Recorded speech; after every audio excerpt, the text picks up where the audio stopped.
so I have a lot to cover in this video. New patch notes, a quick summary of the creator roundtable, my personal interview with Tico, and a lot of other questions. I put together over 53. I didn't get answers for everything, but I will cover what I did later on in the video and leave a link to the document in the video description. Quickly looking at the patch notes, the majority I did cover in this previous video, but we're getting the nightmare mode of the new raid. This brings the heroic accessories. I covered all their stats and details in this video, but you will be able to buy them if you have saved up 80 entropy shards. We did get the announcement of tier 3 gear coming, so I would wait to decide which to choose. They are adjusting the difficult mode of Calanthea, making it a bit easier. You will get up to 5 stacks whenever you wipe, increasing hit points and damage like normal mode, but yes, 5 stacks instead of 10. We're getting the return of the Morph Festival. It has some updated rewards, including Chaos Prisms and Entropy Shards. The return of the Queen Blandier Guild Raid. You can do it twice per week, and other than having the new Ashen Fragments, it's the same loot. The Lucky Pouch event is back, with a chance to get up to 100 million Solent, and they're finally adding the custom headstones. Ray of Disaster is getting fixed, another exploit where you could attack Tevent from a safe zone in PvP, and chaos runes that you favorite can properly be saved. And that's about it for tomorrow's update. I will cover some reminders, the shop update, things like that, when the server is available after about 4 hours of downtime at the usual times. But now let's have a quick look at a summary of the creator roundtable. The main takeaway is tier 3 gear is dropping September the 18th, along with Hyperboost, the new orb weapon, player housing, dimensional trial revamp, and Battlegrounds. The big surprise is tier 3 gear already. I understand this is a little bit controversial for some of you, as you feel it might be a bit too early as you're only just catching up with tier 2 gear, particularly if you're trying to flesh out multiple builds. You might be panicking about the legendary gear. However, I did ask in the creator roundtable, our legendary gear will not be superseded by tier 3 gear. It will still be the best stuff, and it will be something you want to work towards over time.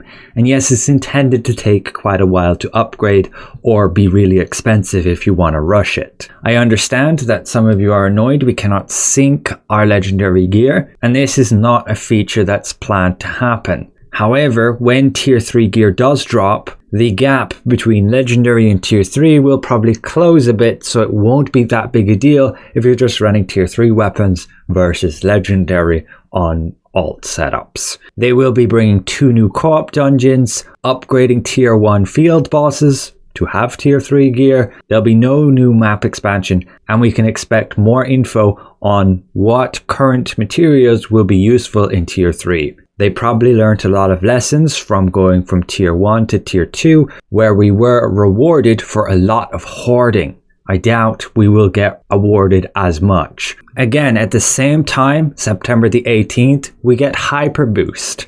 These will bring new servers and will be a permanent feature to fast track players. They will indeed help existing people who have already created characters and feel a bit stuck. They will give more guidance for game systems and what weapon to pick based on what role. Additionally, there's no plans for a 3rd character slot, so I would have to say delete my alt right now if I want to take advantage of Hyperboost in my current region. You can of course switch region and just play Hyperboost there, and Hyperboost should get you to about 6 to 6,500 combat power. That's huge. You're most likely going to get nearly fully traded, max leveled tier 2 gear. And the only real thing you will miss is going to be mastery and rune levels. So this is going to be a massive boost for a lot of you, and is kind of a reason why you shouldn't worry too much about tier 3 gear coming, because Hyperboost should help you to catch up to that point and then already work on tier 3 gear as well as everybody else. There was a quick section on raid feedback, and I asked the question about combat revives, and it's not really being considered right now.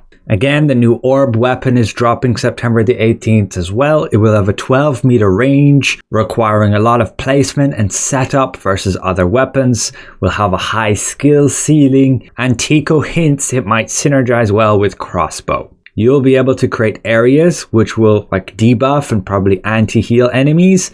And Tico wants it to be very powerful at the beginning, but I will warn you that it will most likely receive nerfs later on, just like they did with Spear. So it's up to you if you want to switch to it, invest in it, but don't do so unless you want to stick to it being your main. New player housing will arrive as well, an additional feature allowing you to customize a space for yourself in Castleton or Vienta. You will unlock it through the codex. There'll be no taxes or maintenance, just a one-time purchase fee. You will gain housing power, and that will allow you to unlock higher level of houses. You will start in like a small basement, upgrading to a big expansive apartment. You can collect trophies out in the world. There are no plans for any of them to add stat boosts to your character, and currently not planned to have like a training dummy in your house. They will be selling wallpapers, flooring, and some seasonal items in the shop. And in terms of material processing, you will be able to make some lucent from it. You will craft new furniture, and it will have a chance for great success, like most of the gear, probably 20%. And if you get a great success, you'll be able to sell that. So there will be an opportunity to make lucent from this new housing system, even if you couldn't care less about decorating a house. Additionally, Dimensional Trials completely getting revamped. We got forewarning of this from the Korean patch notes. It will have weekly leaderboards with just one dungeon. Your completion time will have a pretty big effect on your score, and this score will result in your leaderboard, which will, instead of just giving a title, will actually grant some progression items. Additionally, you'll be able to get rewards beyond runes. Every time you complete, you have a chance to obtain extra rewards. You will also be able to apply your own affixes, these kind of negative modifiers, and the worse the ones you put on and the quicker you complete it, the more score you will get, and so the higher you'll be ranked on the leaderboard for the end of the week. And yes, they'll be rotating through all the dimensional trials like the 2-star dungeons, 3-star and 4-star, and scrapping the need to progress through the tiers. You can simply jump to the max tier 10, put the most challenging affixes, and complete it as quickly as possible with your team. But you will still be able to farm them over and over for getting runes and a chance at additional rewards. Finally, Battlegrounds. It will be a large area like the Castleton courtyard. If we check the map, you can see it will be just this main area. There'll be 5 different control points with a respawn on either side, and it will be a 24 versus 24 game mode. Matches lasting about 15 minutes. You also have the possibility to control a golem. Tico mentioned this would be for like the losing team. They are reworking the arena coin and the shop that goes with it to be like a PvP coin, and most PvP content will award this coin, doing like PvP field bosses, PvP Dominion events, arena, and yes, this Battlegrounds. And you'll be able to buy materials, gear, all with this new coin. And you will get participation rewards for the Battlegrounds, so even if you lose, you'll still be able to purchase rewards. The weapon restrictions are changing, so not like Arena, where you can't queue as a DPS wand, otherwise your team won't have a healer. Here you will select that I want to be a DPS, and so if I have a wand, that's fine. However, nothing really stops a healer or a tank queuing as a DPS. There are also no plans for gear equalization. They simply encourage you to play on a Hyperboost server instead, which should contain a lot of players who are still upgrading just like you. I am a bit worried about veteran players jumping in there and stomping noobs, but the battleground queues are inter-server except for Hyperboost, so Hyperboost will have its own queues with those developing players. And yes, that is the summary for the Creator Roundtable. If I jump to my list of questions here, you will be able to read through this one in the link in the video description, and it does have some interesting things. Rune presets. Yes, we're getting them in the end of this year. Hyperboost will help existing players catch up. There are no plans to expand the current weapon mastery other than bringing new overall mastery skills, encouraging you to level up then all the different weapons. They do have plans to preserve some of our materials, and again we'll get more details next week for tier 3. There won't be any direct player to player trading, no combat revives. Disabling cloak visuals is coming soon. No plans for presets for gear traits, like preserving traits, so I could upgrade all the traits of my gear rather than just 3. Artifact system is getting reworked, planned for about October with a new tier. Damage boards are in the works, planned for about the end of this year. Unlikely to get full access to combat logs. They're still deciding how they even want to display these damage boards, damage meters, and it may end up just being a personal thing. Not currently planned to have an advanced training room. Grobs should have got an answer from Tico with regards to PvE enemy stats. You can check out his interview. Again, legendary gear will still be the best in tier 3. No sync for legendary gear, and the devs are considering to add an option for easier switching of the skill cores and legendary weapons for between PvE and PvP. They are reworking PvP rewards, particularly for Battlegrounds as we mentioned.